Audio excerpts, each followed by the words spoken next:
काँग्रेस प्रदेशाध्यक्ष हर्षवर्धन सपकाळ यांनी केलेलं बेजबाबदार वक्तव्य आणि त्यानंतरनं पुण्यामध्ये झालेली मारहाण याबद्दल आपण सर्वांनी बातम्या ऐकल्या असतील.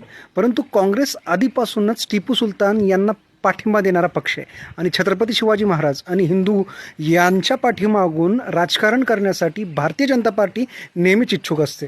पण या दोन महापुरुषांच्या तुलना या कधीच होऊ शकत नाहीत.